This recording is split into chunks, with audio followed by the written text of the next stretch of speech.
So I'm going on my first long range trip today. On Sundays, I go to church in the town that I grew up in, which is about 45 miles away, and then we eat in a town that's another 10 miles further away. So it'll probably end up being a 120 mile round trip. So I filled her all the way up last night. I know you're really not supposed to do that, but I'm kind of scared for my first time driving out of town. So as you can see, I filled up to 100% and it got me the 310 miles of rated range. So I should be okay. I mean, I should get there and back and not even use 50% of my battery. It's just, the first time I'm doing it, I'm just a little cautious. My town is so far out in the middle of nowhere that we don't even get LTE service most of the time. Usually it falls back to 3G. Okay, so I'm starting my long trip. I'm not a fancy YouTuber, so I don't have any of the nice vehicle mounts for my cameras, so I won't be doing very many updates. The car is in autopilot right now. I've driven it enough to, I kind of trust it, but I definitely still pay a lot of attention. I found that resting my hand here on the steering wheel keeps it from nagging too much. That way it knows you're ready to take over control. I have 35 miles on this stretch of my trip, and it says I'm going to arrive there at 85%. So that's not too bad. And this is all highway driving at 70 miles an hour, so there won't be much manual input needed. Hopefully all the lines on this road are pretty good.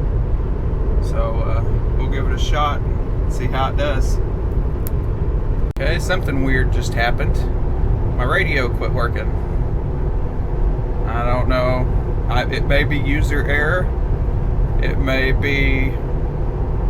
I don't know. It says I have LTE data now, but I've tried to hit play and it's just grayed out. So there's something going on with my radio. I mean, when you hit play, that comes up. I was just listening to the regular hits channel. And nothing's happening. The volume's not down. So, something else to try to figure out. Okay, I'm about, halfway through my journey. I've only had to take it out of autopilot once to let a vehicle merge into the highway, because I had to change lanes. I didn't opt for the navigate on autopilot yet, because I live in a small town. It wouldn't really do me much good, I don't think, besides just being a cool feature to play around with. But I haven't talked myself into spending I think it's $6,000 right now.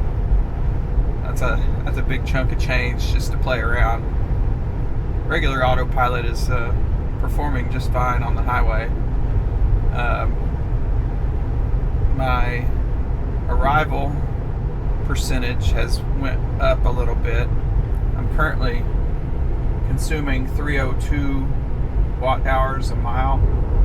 It says I'm going to get there with 84%.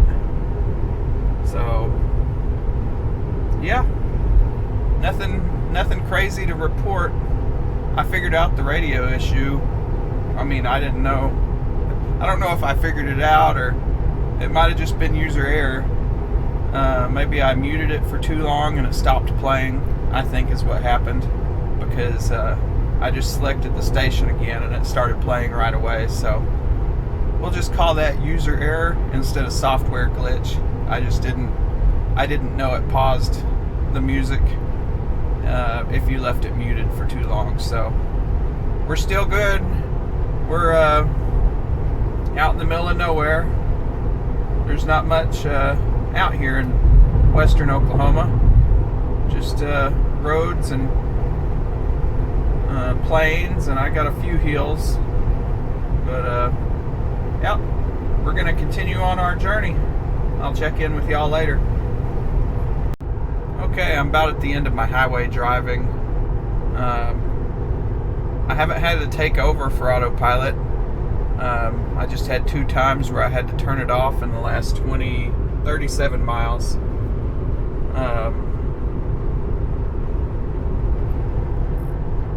It seems to be performing pretty well, in my opinion. It's kind of bouncing back and forth just a little bit.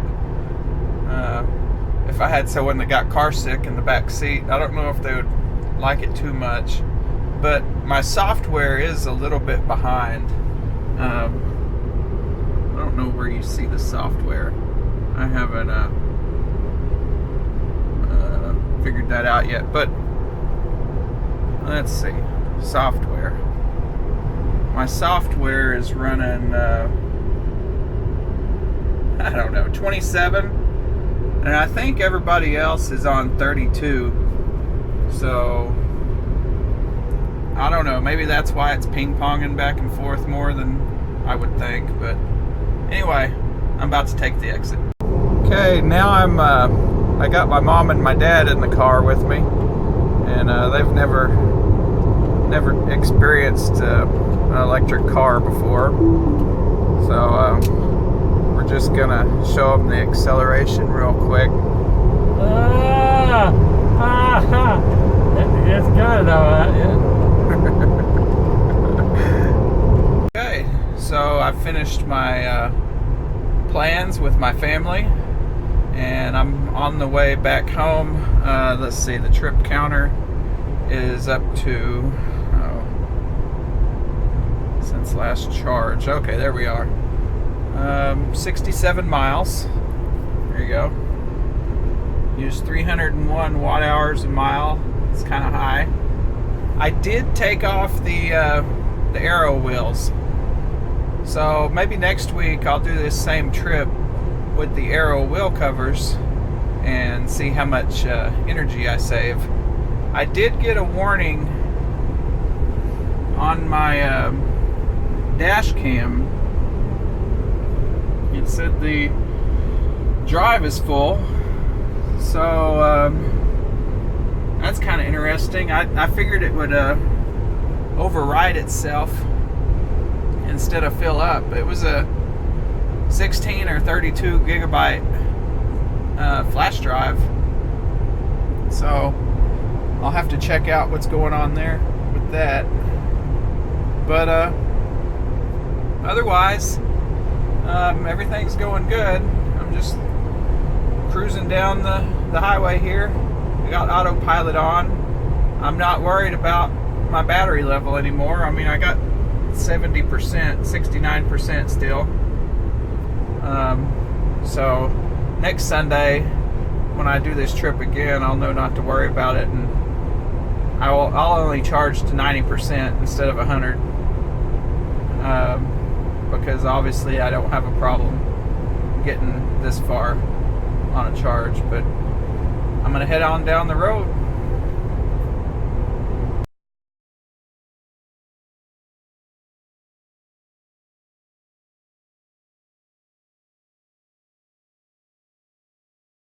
I still feel like it's ping-ponging back and forth more than I would like it to.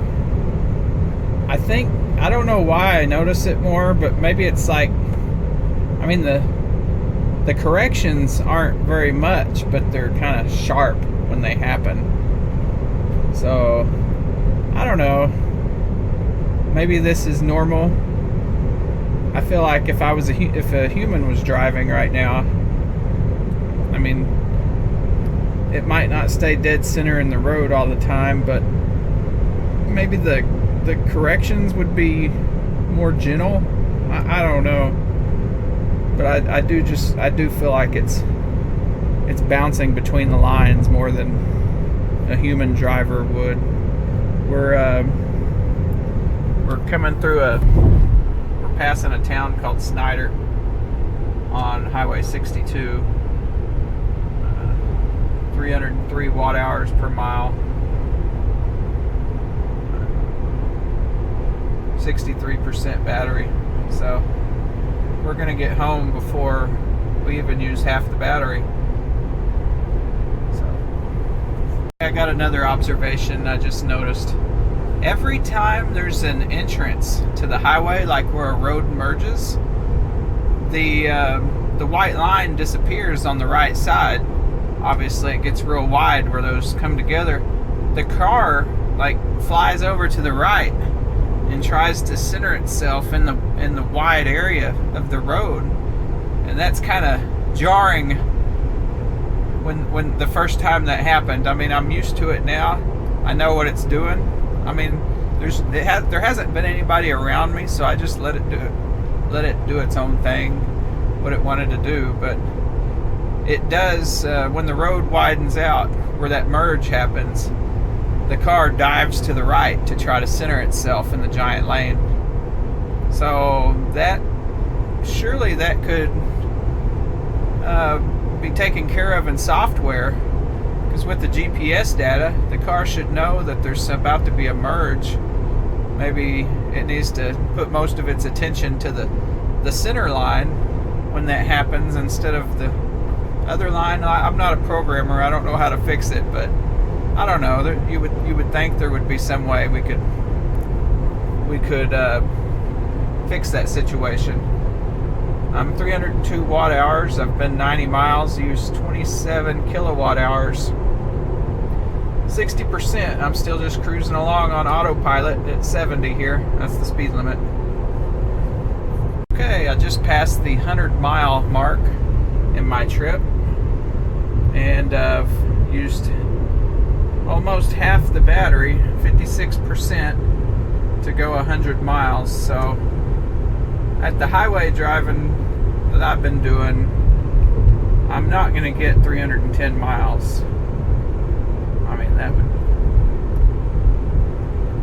going to have to do some math to know exactly, but 55% of my battery is left. And so if I drove 200 miles, I would have 10% battery left.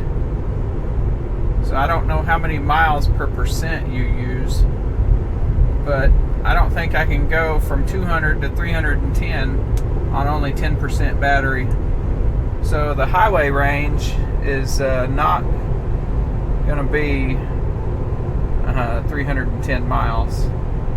But I also don't have on the aero rims, so maybe that makes that much difference.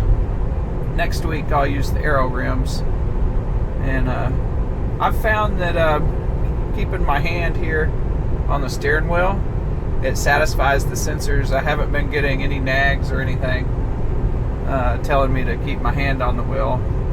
But I'm coming into town now, so I'm gonna have to take over.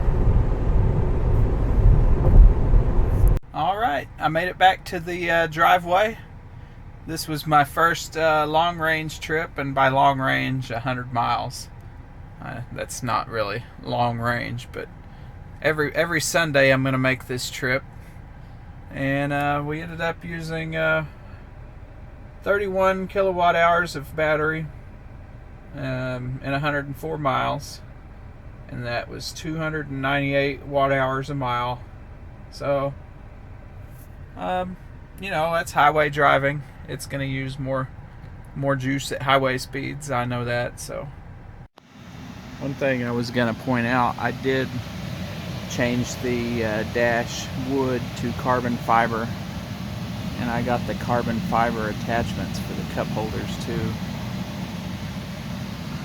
I kind of just made that change and didn't mention it, but I'm sure y'all noticed it in the video from the previous videos.